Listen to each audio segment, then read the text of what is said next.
तो दोस्तों पाकिस्तान अब इजराइल के सामने घुटने टेकने जा रहा है। और दोस्तों ये बात खाली मैं नहीं कह रहा हूँ बल्कि पाकिस्तान के अंदर भी इन बातों को लेकर चर्चा किया जा रहा है। इवन इंटरनेशनल रिपोर्टों में भी अब बताया जा रहा है कि पाकिस्तान इजराइल के साथ अपने रिश्ते को नॉर्मलाइज करने के तरफ या फिर एक तरीके से बोले तो अपना घुटना टेकते हुए इजराइल को मान्यता देने की तरफ आगे बढ़ रहा है। और अब कुछ रिपोर्टों में ये भी बताया जा रहा है कि पाकिस्तानी पॉलिटिशियन के लिए अब इजराइल के साथ रिश्ता नॉर्मलाइज करना एक बहुत बड़ा चैलेंज बन रहा है। हाल ही के दिनों में ये भी खबर आया कि किस तरीके से छुप छुप के पाकिस्तान के पॉलिटिशियन इजराइल के पॉलिटिशियनों के साथ मुलाकातें किए, जबकि इंटरनेशनल रिपोर्टों में ये भी बताया जा रहा है कि इजराइल द्वारा भी इस मुलाकात को थोड़ा महत्व दिया गया। पर अब असल बात ये है कि किस तरीके से पाकिस्तान अब इन बातों का ऑफिशियल खुलासा करेगा। दोस्तों अब सब लोगों को पता ही है कि पाकिस्तान में इजराइल को ना मान्यता देने के पीछे 70 साल पुराना थ्योरी को रखा जाता है, जबकि ये भी एक तरीके से सरासर झूठ है कि 70 साल से पाकिस्तान अपना खुद का स्टैंड लेते हुए इजराइल को मान्यता नहीं दिया। असल बात तो ये है कि 70 साल से पाकिस्तान द्वारा अरब देशों का ही फॉरेन पॉलिसी को अपनाते हुए इजराइल को मान्यता नहीं दिया गया। और इसे पाकिस्तान के अंदर इस तरीके से पोर्ट्रे किया गया कि इन बातों की वजह से पाकिस्तान के पब्लिक के अंदर इजराइल के खिलाफ एक ऐसा हेटरेट पैदा हुआ है कि पाकिस्तान अब ना चाहते हुए भी इसे रिवर्स नहीं कर सकता। 270 साल से पाकिस्तान द्वारा अरब देशों को खुश करने के लिए इजराइल के खिलाफ एक कैंपेन चलाया जा रहा था। और अब अरब देशों के द्वारा जब इजराइल को मान्यता दिया जा रहा है तो पाकिस्तान को भी मजबूरन इजराइल को मान्यता देने की तरफ आगे बढ़ना पड़ रहा है।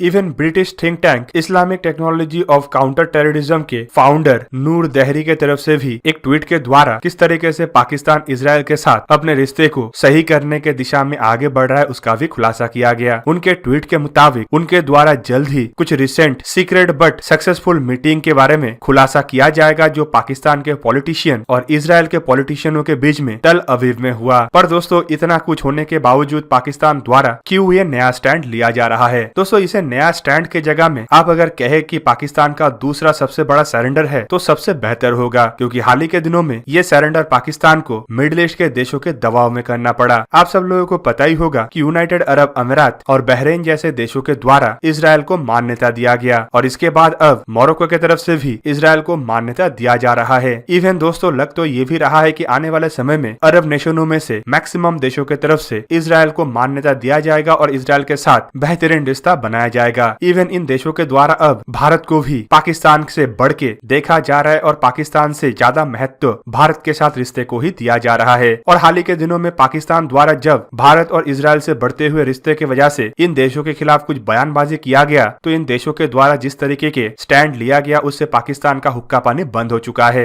यूनाइटेड अरब अमीरात द्वारा पाकिस्तान के लोगों को दिए जाने वाले वीजा के ऊपर प्रतिबंध लगाना और उसके बाद अरब और यूनाइटेड अरब अमीरात की तरफ से पाकिस्तान को दिया गया पैसा वापस मांगना ये दर्शाता है कि ये देश अब पाकिस्तान को उतना महत्व नहीं दे रहा है जितना पहले देता था। और अब इन देशों के द्वारा भारत या इजराइल जैसे देशों को ज्यादा महत्व दिया जा रहा है। ऐसे में अगर पाकिस्तान फिर से अपना भीख का कटोरा भरना चाहता है तो इन देशों के शर्तों को पाकिस्तान को मानना पड़ेगा। और दोस्तों ऐसे ही शर्तों में सबसे प्रमुख शर्त है इजराइल को मान्यता देना। इवन इसके अलावा इन देशों के द्वारा भारत विरोधी प्रोपेगेंडा को भी बंद करने के लिए पाकिस्तान को हिदायत दिया जा चुका है। इवन ये भी कहा जा चुका है कि पाकिस्तान जिस तरीके से टर्की और ईरान के करीब हो रहा है और जिस तरीके से इन देशों के गठबंधन के द्वारा अरब देशों के खिलाफ एक गठबंधन बनाने का प्रयास कर रहा है उसे भी पाकिस्तान को रद्द करना पड़ेगा। और दोस्तों जो खबर अब खुल के आगे आ रहा है कि पाकिस्तान इजराइल को मान्यता देने की तरफ आगे बढ़ रहा है ये एक तरीके से दर्शाता है कि पाकिस्तान कितना बेबस है और किस तरीके से पाकिस्तान के सामने घुटने टेकने के अलावा और कोई चारा नहीं बचा है। इवन ये भी दर्शाता है कि पाकिस्तान का जो फॉरेन पॉलिसी है वो भी एक तरीके का गुलाम फॉरेन पॉलिसी है जो दूसरे देशों के डिक्टेशन के ऊपर ही चलता है, चाहे वो पहले अमेरिका का डिक्टेशन हो और अब चाइना और फिर अरब देशों के डिक्टेशन हो। इवन पाकिस्तान तो कोई इंडिपेंडेंट फॉरेन पॉलिसी को लेकर भी आगे नहीं बढ़ सकता है और ना ही अपने मन के कोई भी काम कर सकता है। तो दोस्तों इससे साफ साफ ये पता चल रहा है कि 1947 में जो पाकिस्तान आजादी लिया था वो असल में एक नाम का आजादी था, बल्कि पाकिस्तान तो अभी भी अरब, चाइना और अमेरिका का गुलामी ही कर रहा है। तो दोस्तों ये था आज का वीडियो। अगर आपको वीडियो अच्छा लगा तो इसे लाइक कीजिए और मेरे चैनल को सब्सक्राइब कीजिए और साथ में बना हुआ बेल आइकन को भी प्रेस कर दीजिए ताकि आप मेरा वीडियो देख पाए सबसे पहले। जय हिंद।